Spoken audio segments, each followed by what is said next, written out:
Buat teman-teman semuanya, siapa yang sudah tahu kapan Maroko merdeka? Tahun berapa? Belum tahu. Loh, masa udah 3 hari 46. orientasi belum tahu? 46. 1946. Tahun merdekanya Maroko. 62. Masa nggak dikasih tahu? Enggak, Belum. Oke. Jadi gini, ada sebuah kata lama yang mengatakan tak kenal maka tak sayang. Iya. Jadi inilah perlunya orientasi ya, biar teman-teman lebih bisa mengenal dekat dengan Maroko, terutama hubungan bilateral antara Indonesia dengan Maroko, di mana dalam perjalanannya itu sudah melewati lebih dari setengah abad lamanya. Artinya hubungan Indonesia dan Maroko itu sudah terjalin sudah sangat lama sekali, dan itu terbentuk pertama kali sejak kedatangan siapa? Presiden Soekarno. Makanya kita sekarang mengunjungi Jalan Soekarno. Jadi jalan ini diresmikan langsung oleh Presiden Soekarno, didampingi oleh Raja Muhammad V yang saat itu memimpin. Tepatnya pada tahun 1960. Jadi Maroko itu dijajah oleh Prancis sejak tahun 1900 berapa? 12. Kemudian merdeka tahun 1956. 56, betul sekali. Dapat tadi. 56, Masya Allah. Tahun 60 Presiden Soekarno datang ke sini. Ternyata Presiden Soekarno itu memiliki peran besar dalam mewujudkan kemerdekaan negara-negara Asia Afrika termasuk Maroko. Salah satu bukti realnya yaitu dengan dibentuknya konferensi Asia Afrika yang dilaksanakan di Bandung. Ini adalah sekilas tentang hubungan diplomatik antara Indonesia dan Maroko yang kemudian dikenal dengan seperti halnya Ahmed Syakik, yaitu saudara kandung sendiri, saking dekatnya. Makanya jangan heran kalau teman-teman nanti ketemu dengan orang-orang Maroko yang umurnya sudah di atas 70-an, ketika melihat antum, terutama yang pakai peci, itu bakal dipanggil Soekarno. Karena mereka tahu benar perjalanan Soekarno ketika datang ke Maroko.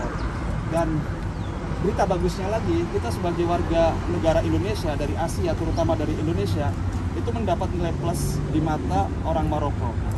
Kenapa? Karena kita datang dari negara yang jauh. Kemudian kita datang ke sini untuk mencari ilmu, yaitu Dirasa Islamiyah. Mereka tuh ketika mendengar kamu itu sekolahnya, kuliahnya di mana? Di Dirasa Islamiyah, itu seneng banget. Di sisi lain, Maroko juga secara umum sudah mengenal akhlaknya orang Indonesia itu seperti apa, terutama ketika mereka melaksanakan haji. Dari situ tuh mereka sudah bisa menilai dengan dirinya sendiri bahwa akhlak orang Indonesia itu lebih bagus dibandingkan yang lainnya. Bahkan orang Maroko sendiri mengatakan Islam yang sesungguhnya, Islam yang benar-benar bisa menjadi panutan itu ya Islam di Indonesia. Karena Islam itu kan dilihat dari luarnya dulu, dari akhlaknya dulu ya. Bukan bagaimana cara kita beribadah, itu kan nanti urusannya dengan Tuhannya. Nah ini tentang Maroko.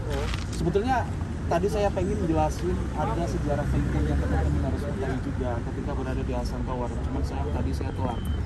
Mungkin ada yang sudah baca-baca apa yang kalian pahami dari tempat yang tadi dikunjungi, biar apa yang antum kunjungi itu nggak sia-sia gitu, biar benar-benar membekas. Jadi selain dikenal dengan Hasan Tower, apa yang kalian sudah tahu?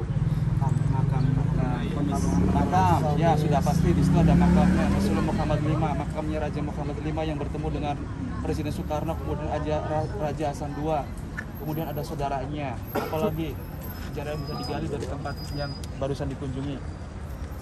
Ornamennya bagus. Parlemen. Oke, singkat ya. Saya yakin teman-teman udah capek nih. Hasan Tower, kenapa dinamakan Hasan Tower? Sebetulnya masjid itu nggak ada namanya, karena masjid itu belum jadi. Masjid itu dibangun di akhir abad ke-12. Rencananya ini menjadikan sebagai salah satu masjid besar di dunia di zamannya. Itu peninggalan dari dinasti Al-Muhad atau Al-Muwahhidun. Nanti teman-teman bakal belajar tentang sejarah Maroko. Siapa Al-Muwahhidun? Dia adalah salah satu dinasti Maroko dari orang Berber yang kekuasaannya sampai ke Andalus. Bahkan di kota Sevilla dulu dijadikan sebagai ibu kotanya. Peninggalan itu adalah peninggalan terakhir. Peninggalan yang kedua yaitu Masjid Agung di Sevilla. Jadi teman-teman kalau punya waktu libur wajib ke Spanyol. Jadi biar sejarahnya nyambung. Habis ngunjungin Maroko kemudian ke Andalus. Karena ketika berbicara Andalus, kita tidak bisa lepas dari Maroko. Karena Maroko adalah batu pijakan menuju ke Andalus. Jadi masjid yang pertama kali dibangun oleh dinasti Al-Muwahhidin adalah Masjid Qutubiyah di Marrakesh. Itu adalah masjid tertua. Makanya teman-teman bisa melihat kenapa masjid di Maroko itu bentuknya kotak ya. Terus itu semuanya meniru masjid yang ada di Marrakesh, namanya Masjid Qutubiyah. Itu dibangun di abad ke-12 juga, tepatnya tahun 1159. Kemudian dibangunlah Masjid Agung di Sevilla atau Sevilla, masjid kedua. Dulu di sana jadi kota juga. Kemudian terakhir Tower Hasan. Nah, dinasti Al-Muwahhidun ini adalah orang-orang Berber. Orang Berber ini adalah aslinya orang pribumi, orang Maroko. Jadi orang Arab ini adalah pendatang, orang Berber adalah orang asing. Sekarang pertanyaannya nih, siapa yang bisa jawab saya kasih hadiah. Siap-siap jawab nih ya. Saya kasih hadiah langsung nih, cash nih.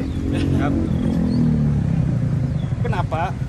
Ketika kita pertama kali mendengar kata Berber atau barbar, atau jangankan mendengar, atau setiap kali kita membaca literatur atau melihat film atau komik dan lain sebagainya, ketika kita mendengar kata barbar, itu selalu diidentikan dengan hal yang negatif, dikonotasikan dengan orang yang kejam, bengis, dan bisa diatur. Siapa yang bisa jawab? Saya kasih hadiah. Ya, kenapa? Karena kata barbar sendiri itu merujuk pada suatu kaum Arab yang disamakan dengan kaum Viking, yang dimana mereka itu datang dari Norwegia atau Skandinavia. Nah, dimana kaum Viking sendiri itu diketahui bahwa asal muasalnya sejarahnya sendiri itu adalah kaum atau seseorang yang kejam dalam hal pergaulan ataupun lain-lain. Dan itu begitu pula kaum pribumi sini, kaum barbar juga disebut, kaum pribumi Maroko juga disebut kaum barbar. Karena itu ya, karena memiliki perilaku dan watak yang keras. Berarti apa yang selama ini kita dengar, kita baca itu berarti benar, orang barbar itu berarti kejam, keras. Kan tadi kan perujukan untuk masalah penamaan orang barbar. Oke. Terus dengan faktanya, apakah benar? Dengan faktanya sendiri, kalau saya yang masih hidup di sini kurang dari 1 minggu, banyaknya perkelahian di pinggir-pinggir jalan itu sudah menunjukkan salah satu fakta bahwasannya itu benar. Itu sih menurut saya. Oke. Yang lain, ada lagi? Sudah bagus ya. Konspirasi Prancis. Apa alasannya? Kenapa ada konspirasi ini muncul? Mungkin biar kayak menghapus pribumi gitulah, biar nggak terlalu banyak penolakan. Oke. Yuk, mau jawab? Ada yang mau jawab lagi? Saya hitung sampai 3 nih. 1, 2, 3. Oke, saya jawab singkat saja. Sebetulnya ini kalau dibahas bisa jadi bahan diskusi 1-5 jam ya untuk bahas orang barbar saja ya. Jadi gini, kenapa selama ini ketika kita mendengar kata barbar selalu diidentikan dengan hal yang negatif. Bahkan di film-film pun aktor orang barbar selalu dimainkan dengan barbar, orang yang susah diatur dan tidak mau terikat dengan sebuah aturan gitu ya. Jadi sejarahnya teman-teman nanti bisa dicek sendiri ya dalam buku-buku sejarah ya.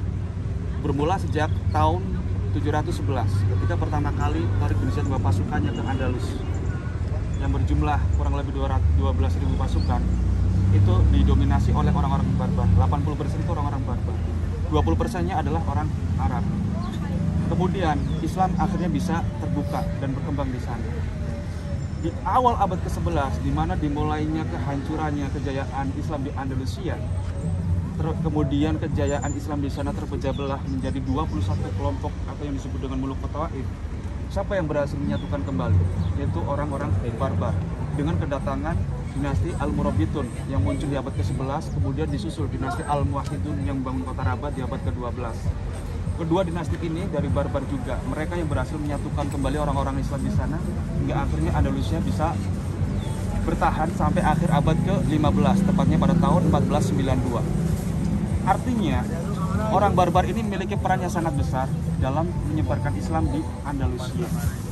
Bahkan dalam sejarahnya, sangat sedikit sekali orang-orang barbar dikalahkan dengan orang Eropa. Baru di akhir abad ke-15 itulah kemudian masanya orang-orang Nasrani di sana kemudian bangkit lagi, menguasai Indonesia lagi yang disebut dengan Reconquista, yaitu penguasaan kembali wilayah-wilayah di Indonesia. Dan saat itulah kemudian orang-orang barbar di sana atau orang-orang bangsa Rom diusir karena mereka dikasih dua pilihan antara dibunuh atau masuk agama mereka. Kalau nggak mau dibunuh, kalau nggak mau akhirnya mereka pada kabur dan mereka ada yang lari ke sini. Dalam perjalanannya ketika perang melawan orang-orang Eropa, terutama orang-orang Nasrani, itu sangat sedikit sekali mereka mengalami kekalahan. Sehingga ketika orang Nasrani kemudian mencapai pada puncaknya kembali sebagai bentuk kekecewaannya, sebagai peluapan rasa kesalnya selama ratusan tahun karena tidak pernah mengalahkan orang-orang barbar. Akhirnya ketika mereka berhasil menguasai kembali, ketika mereka menyebut kelompok yang tidak mau diatur, karena ketika mereka di atas kan berikan kebijakannya sangat bertolak belakang, berbeda dengan ketika Islam berada di atas kan. Akhirnya disebut barbar. Sengaja diarahkan ke orang-orang barbar. Kenapa? Biar orang-orang barbar ini memiliki stigma yang jelek di mata dunia. Padahal kenyataannya adalah sebaliknya. Justru orang-orang barbar inilah yang banyak membantu orang-orang Muslim, terutama ketika penyebaran Islam. Kedua, membantu orang-orang yang tinggal di sana juga. Jadi singkatnya, penyebutan nama barbar yang dikonotasikan dengan hal negatif itu adalah propaganda orang-orang Eropa saat itu, sebagai bentuk kesalahan dan kecewaan, luapan emosi mereka selama ratusan tahun karena mereka tidak bisa menguasai kembali wilayah yang dulu ditinggali oleh mereka. Jadi ini adalah sebetulnya sebuah propaganda belaka, karena sama sepertinya ceritanya Christopher Columbus yang katanya menemukan benua Amerika. Apakah teman-temannya gitu? Dia yang pertama kali menemukan benua Amerika? Tidak. Sebetulnya justru orang-orang Islam sudah ada yang datang ke sana duluan. Bahkan di sana juga ditemukan berbagai macam prasasti dan peninggalan lainnya yang menunjukkan bahwa di sana sudah ada kehidupan. Nah itulah ketika kita berbicara sejarah. Sejarah itu dibuat tergantung siapa yang menang, siapa yang membuat ya, berdasarkan kepentingan mereka. Jadi ini adalah catatan penting yang tidak mudah didapatkan teman-teman nih dalam buku dan lain sebagainya. Jadi kalau masih ada orang yang mengatakan bahwa barbar itu kejam dan lain sebagainya, itu tidak sesuai dengan faktanya. Teman-teman nanti bisa mengecek sendiri ketika teman-teman bertemu langsung dengan orang barbar itu seperti apa.